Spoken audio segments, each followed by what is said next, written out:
Okay, good morning. Morning, how are you? I'm good. I'm Pat Michael. I'm a volunteer with the Middletown Historical Society, and we're here with Keith Schneider, who is our videographer. And we're in the Appoquinimink Community Library in Middletown, Delaware. And we're here with Al Grimminger, who's going to talk about himself this morning and the history of Middletown. The Historical Society is basically documenting in video the history of Middletown, the 1900s through today, to talk about how the town has changed and what your experience and memories have been. So let's get started. What is your full name, and do you have a nickname? Full name is Alfred Otto Grimminger, and a lot of people call me Al, and people that don't like me call me worse. But What and where were you born? I was born in Philadelphia in a house in 1940. Hey, Pat, can I stop you just for a second? Al, can you just, with your glasses, can you just slide it down your nose just a tad? Because I just am seeing lots of, oh, that is perfect. Better. Okay, great. Is that okay? Yeah, go ahead. How did your family come to live here? Well, my father and my uncle came from Germany.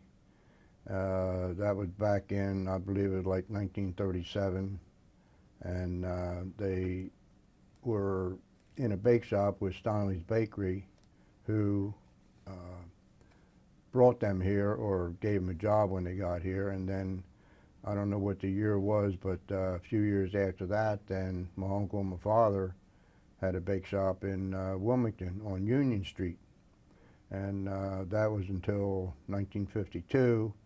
And then they broke up for some reason. I never did find out why or how. My uncle, he went to another baker in Wilmington, and my father and us, we came to Middletown and had the bake shop in Middletown on North Broad Street. And what was that called? It was called Grimminger's Bakery. And then when my father retired from it, one mistake he made is that the people that bought the bakery, the guy that bought it, he bought it for his son, to get his son involved in a job. His son had no idea about baking, didn't want to do it, but his father forced him to. And the thing that my father regretted doing was letting him to keep the Grimminger name for a couple years, and it started running down the business. But then they got out of the business, and now it's a barber shop. Excuse me, were there other family members in the area, and if so, who? Yes, there was my brother, my sister, and later on ended up with another sister like 20 years down the road. But they were in the area, and then now my one sister is, well, both of them are over in Maryland now, and my brother was killed in an auto accident. What was your house like that you grew up in? Was it, how many rooms did it have? Did you have electricity? Did you have running water, a telephone? Yes, we grew up in Ellesmere, or not Ellesmere, Richardson Park in Wilmington, and we had an upstairs, downstairs, and the heat we had was coal fire. You know, had to shovel coal in it, and we did have electric, and we did have plumbing in the house. And then they also added, my parents added a couple more rooms, a couple more bedrooms and things like this downstairs. And it was a small yard, and in fact we lived right next to our family doctor. And that worked out because there were some times we came home from school in the wintertime, and my parents weren't home yet, so the doctor's wife would have us come over, and we had cookies and milk, you know, until my parents got home. So What was your earliest childhood memory? Earliest childhood memory, well, I remember when my mother died. I was about 2 years old when she died, and my father had me on some people that he knew who, in fact, one of them was a nurse, and I ended up calling them aunt and uncle, but I lived with them on a farm for several years until my father remarried, and then we moved to Richardson Park. What kind of games did you play growing up? Well, some of the games that we played, I would smack the kids if they did it now, because we would go down to the woods with BB guns and shoot at each other like cowboys and Indians. And then we'd play baseball and things like this, but they wouldn't be regular baseball bats. It'd be sticks and some soft balls, but that was about it. What was your favorite thing to do? Like go to the movies, go to the beach? Well, we didn't go to the movies too much because expense, and at that time I think it was like 25 cents for a movie to go to it, and back then in the 50s 25 cents was a lot of money. And going to the beach, we used to go to, as a family, every couple of weeks or so we'd end up going over to Wildwood, and then it'd be our family and my mother's family, stepmother, her family would go with us, and then my aunt always wanted to ride in the car with my mother and my father, so I was voluntold to drive her car to follow them with myself, my brother, my sister, and my cousins in that car. So that's the way we went and the way we got back. And that's in New Jersey, right? That's in New Jersey. Did you have family chores, and what were they? Yes, when we were living in Richardson Park, every Saturday we had a big porch with big windows and all, and every Saturday it was my job. I had to clean the windows, I had to scrub the floor, and if I did it fast enough, I was able to go to the movies before the movie started. And that was back when I was like 12 years old. And then you had chores when you moved to Middletown. We moved to Middletown, and yes, had chores, worked in the bakery, and my last 4 years of high school, we started at midnight, and my father let me off at 7:30 to go home and get ready to go to school. And my brother, he had to come in at 3 o'clock in the morning, and he made deliveries down to Dover, down to Platex Corporation at that time. So that's where we spent a lot of time in the bake shop. And then I hated it when school was off, like we had a snow day or something, things like that, because that meant I had to work longer in the bake shop until we were done. What was school like for you as a child? What were your best and worst subjects? That's kind of tough, but I liked math and history, things like this. Of course, at that time, if you acted up in school, then you met the Board of Education. And that Board of Education was an 18-inch paddle.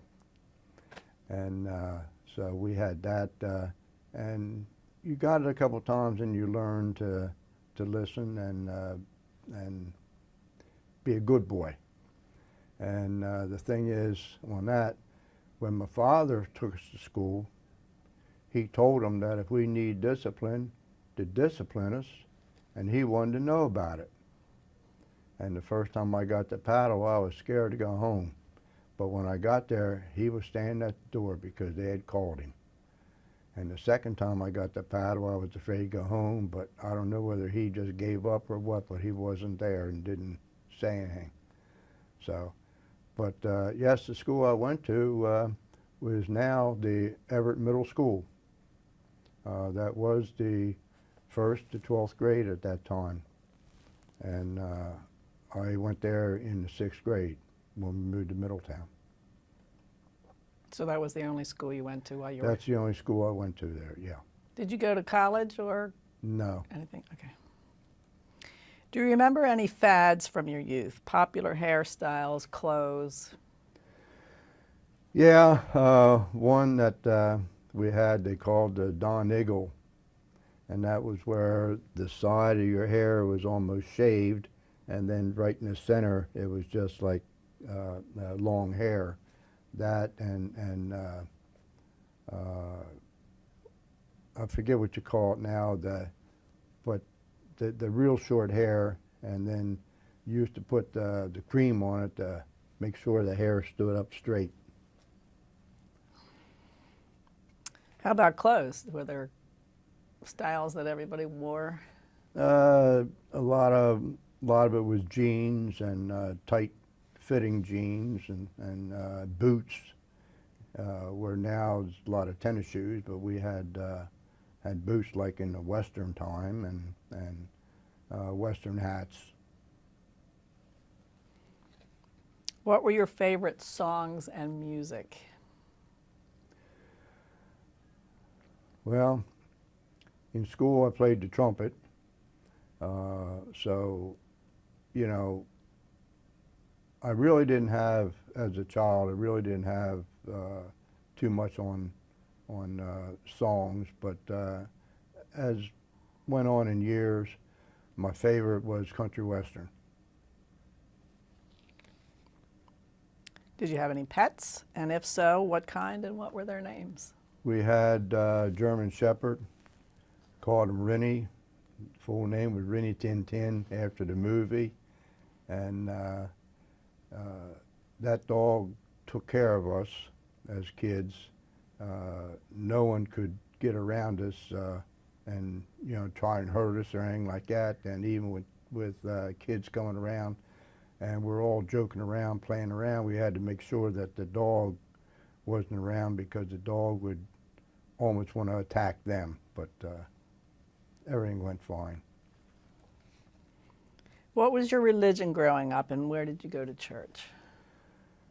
Or synagogue, whatever. We went to, when we came to Middletown, went to church at Methodist Church in Middletown.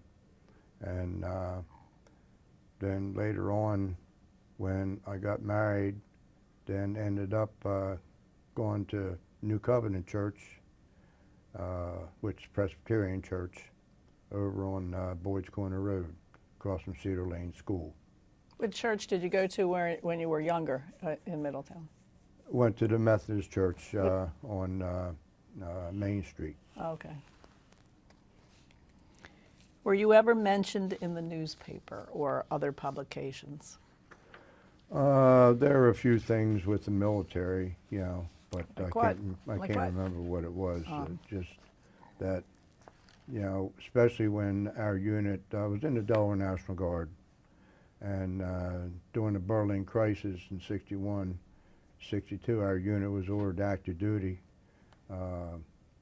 and we went to Aberdeen Proving Grounds, and so that was all in the paper. Who were you friends with when you were growing up? Do you remember? Well, I had a good friend that used to work with, Bob First, and we would get into an argument every once in a while. In fact, when we were working in the Army Aviation shop in the supply room, of course, Bob First, he was like 300 pounds or not quite 300, but he was a big guy, and here I am, you know, smaller, and we get into an argument, and the facility commander, he'd come into the supply room. If we'd be arguing, he'd go right back out the door, and then a little bit later, he'd open the door and say, "Is it safe to come in?" and things like this. But we did a lot together, and he passed away. He had a heart attack, and that hurt. But that was one of my best friends. I'm sorry to hear that he passed away. What world events had the most impact on you while you were growing up? Did any of them personally affect your family? Well, World War II,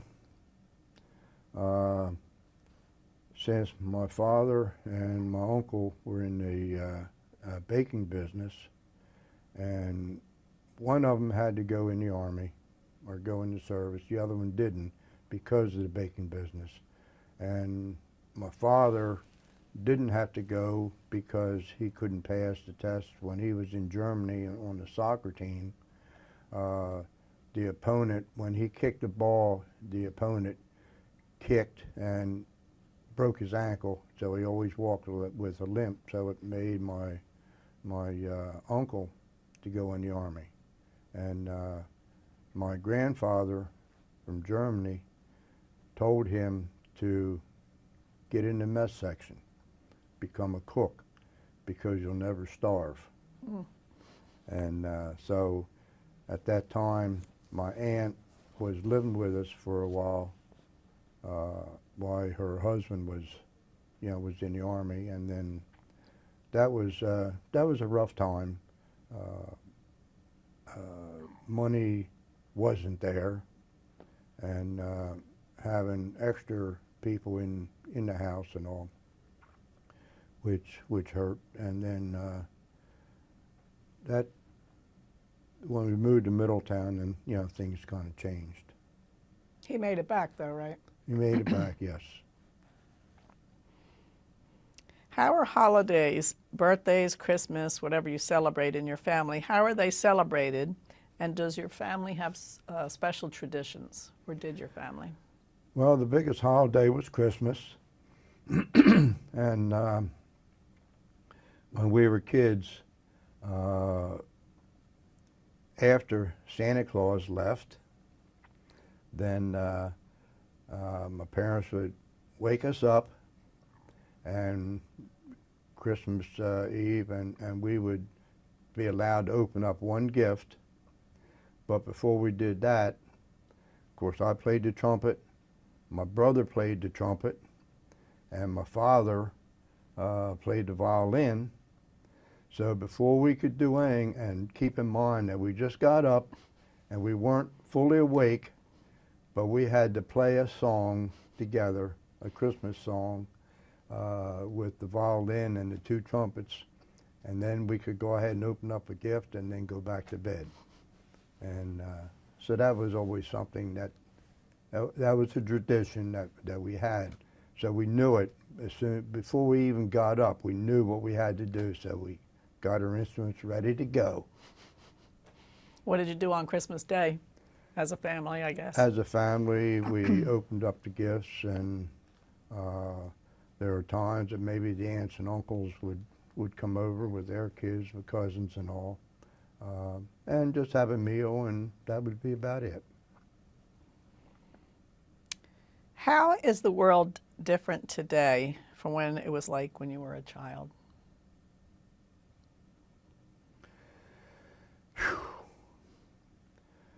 There's so much going on in the world right now, with all the battles, all the wars, and people, they lose sight of God. And there's too much right now, there's too much I trouble. I this, I that, I the other, and not the we. And that's not just with family, that's with nations, that's with villages, that's with towns, and people have changed so much. It's not like yes ma'am, yes sir, and things like this. The kids don't know that anymore. And I blame a lot of that on the parents. But at the same time, the parents now are the ones that were never taught it, because this goes back several generations where everything started to change. So we need to go back to the olden days. Is there a naming tradition in your family, such as always giving the firstborn son the name of his paternal grandfather? No, not that I know of. How about your surname, Grimminger? What do you know about that? Grimminger is German, and it's funny because even with the military, when we had duty over in Germany, the Grimminger name over there is almost like a Smith name here in certain areas. There's so many Grimmingers, but they're not related. But a lot of the Grimmingers were bakers, and not any relation. It's just one of those things. There was a lot of Grimmingers that had bakeries over there. In fact, when I was over there with the military, at one time I connected with a baker, and he took me back to his bakery and showed me his big operation and things like this. And I come home and told my father about it and all, you know, and we talked. But that was something.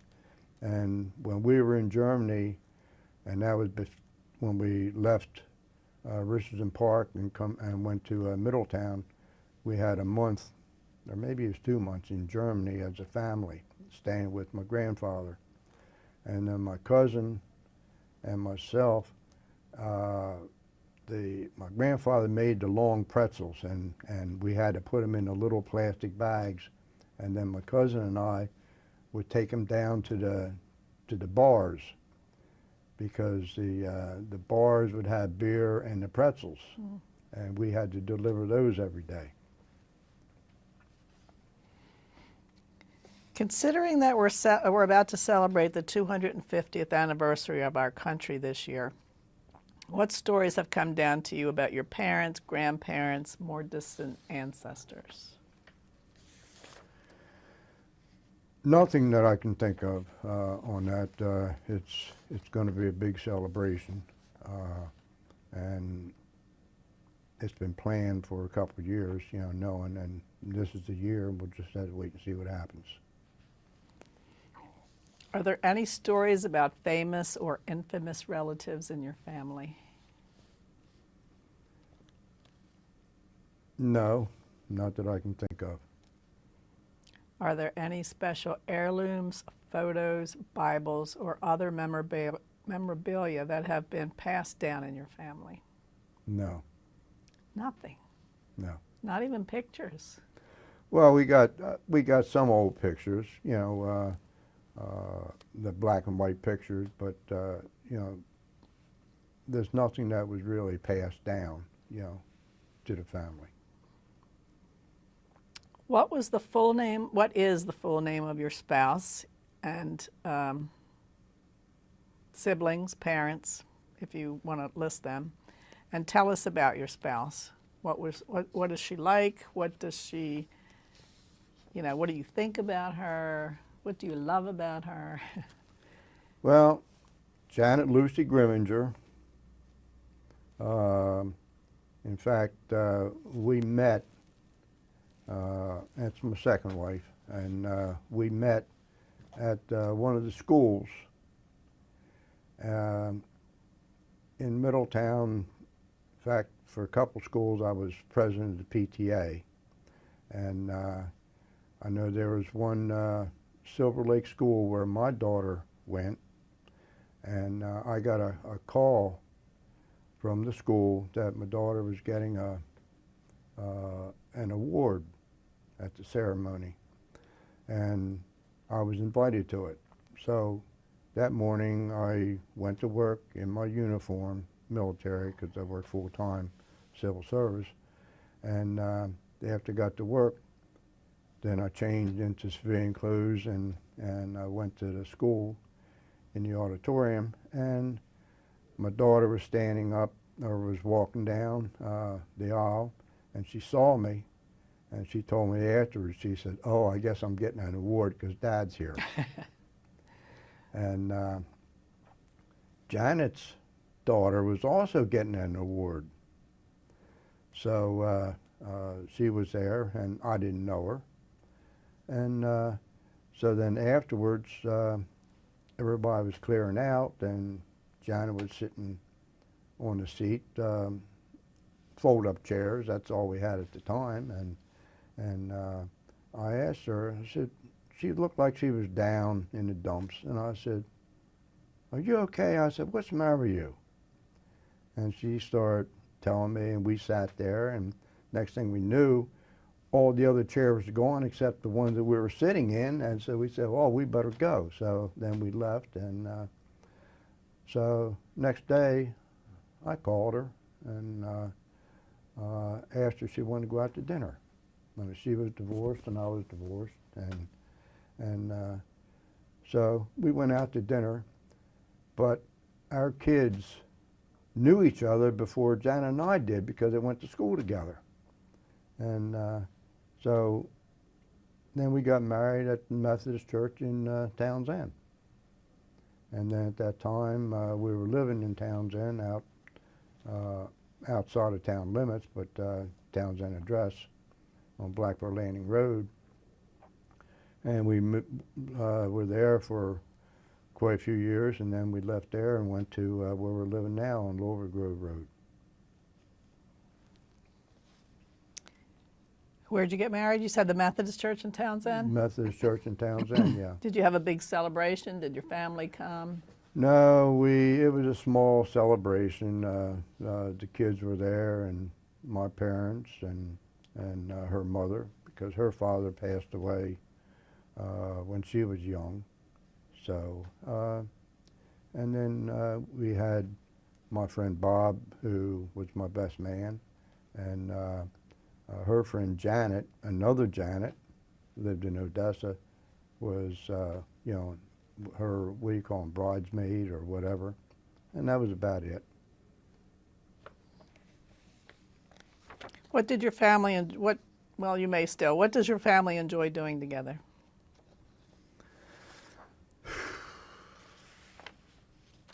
Well, right now, the kids are all gone. I mean, it's just Janet and I right now. And so summertime, we usually have a 4th of July party at our place because we had the pool and above ground pool. And then the kids would come and swim, and then they bring their kids. So we end up with our kids, the grandkids, and now even great-grandkids. So that's one of the biggest things they would do in the summertime together. But other than that, you know, birthday parties and things like that, Christmas, we get together for a brunch, and that's about it. What was your profession, and how did you choose it? Well, I worked for my father in the bake shop until '64. And then in '64, I started working. I was in the National Guard since '57, and I started working for the Guard in January '64, full time, you know, civil service, as administrative supply technician at one of the units, and then I worked in the supply for the Army Aviation Support Facility. And then I ended up down in the United States Property and Physical Office, you know, on River Road, and I retired there as a warehouse foreman. And then you volunteer now doing emergency work, right? Can you talk about that? I'm in the Coast Guard Auxiliary, and up until this year, for the last 30 years, every summer, been out on the water. 2 years I was a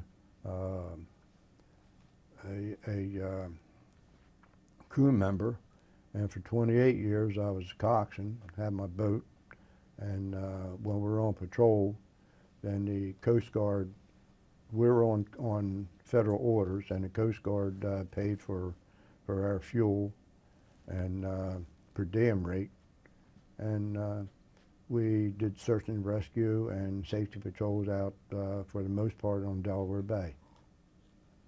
And when Victor Village was alive, that was a home that we opened up, or that was opened up for homeless veterans out on Port Penn Road. I volunteered there for quite a few years, and then it ended up folding up, going into bankruptcy. And so, and I'm also involved with the school district, Appoquinimink School District, on the building utilization committee, and also on the construction update committee. And my wife, for quite a few years, was also on the finance committee for the school district. But you know, she's out of that now, but I'm still on, you know, the construction update and building utilization. If you could have had any other profession, what would it have been? You know, I really never gave it much thought, but I did do some farming part-time, and that was doing that and then working full-time, so that kind of helped out a little bit finances. When I lived in Townsend, it was on a 3-acre lot, but I was renting over 100 acres to till, but there was like 10 acres here, 5 acres here, and things like this. And now you ride down the road, what are they? They're houses. All those fields are now houses. And so that I could have kept up, but you know, I didn't. So kind of leading into this next question, well, first of all, what accomplishments were you the most proud over your lifetime? Retiring.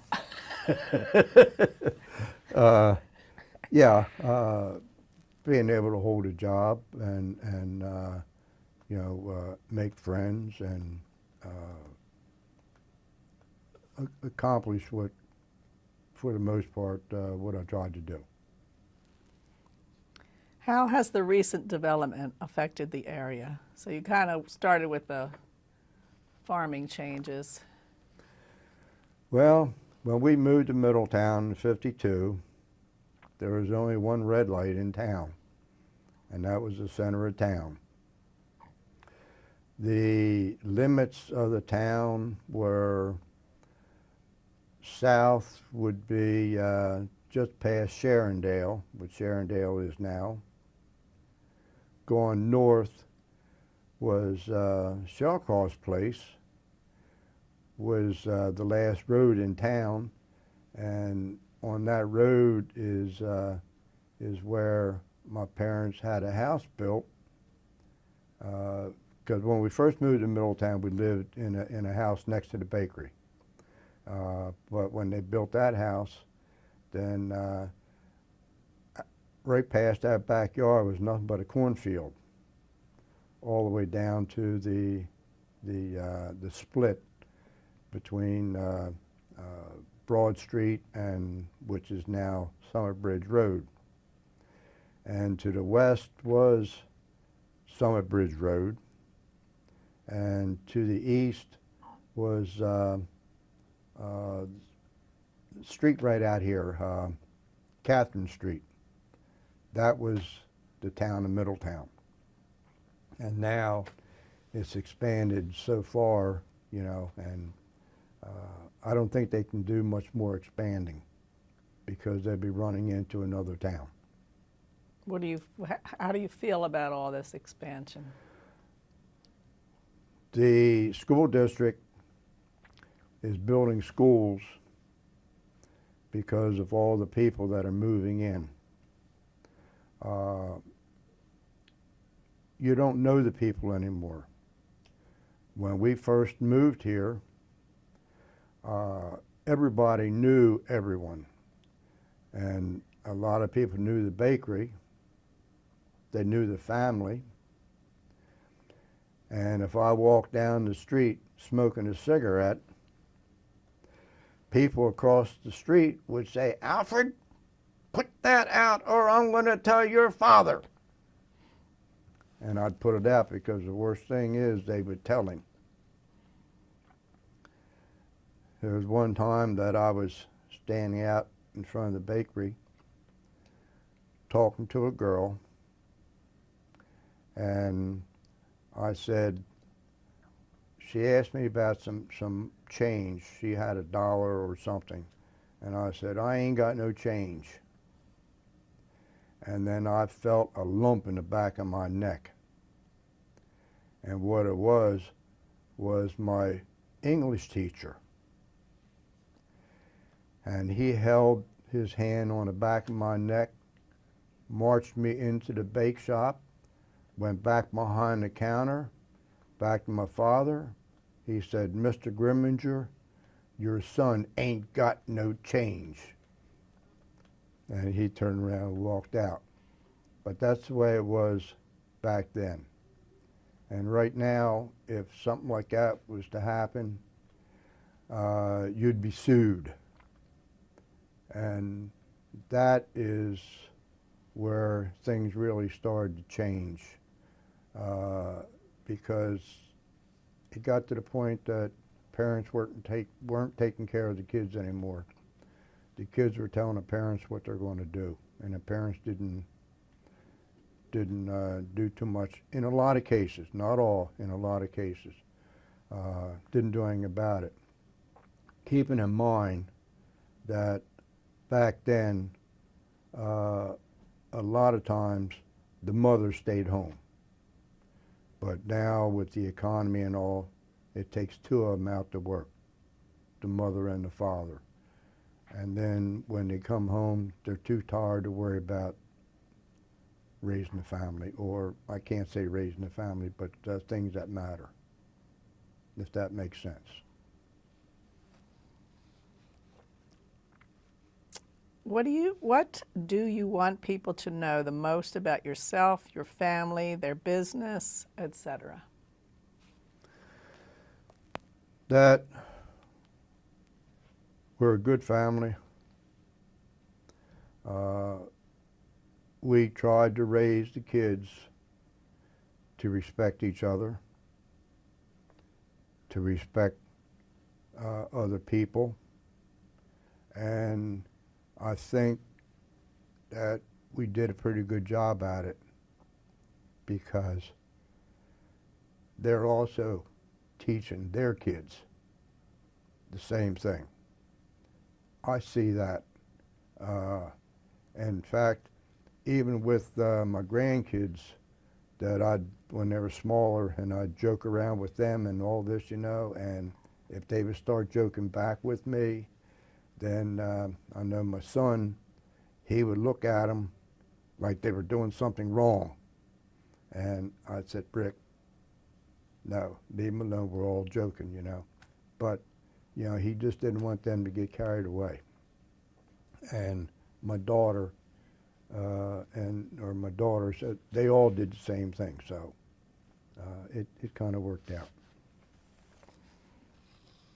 What do you want people to know the most about Middletown's past? The friendship that it used to be.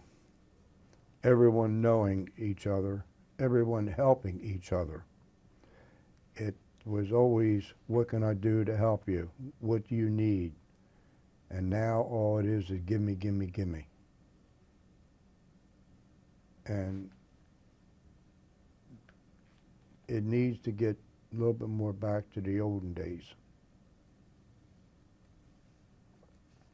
Did you have anything additionally you wanted to say while we're on camera? No, I think that's about it. I hope I answered your questions and gave a little bit of talk about Middletown on what it was.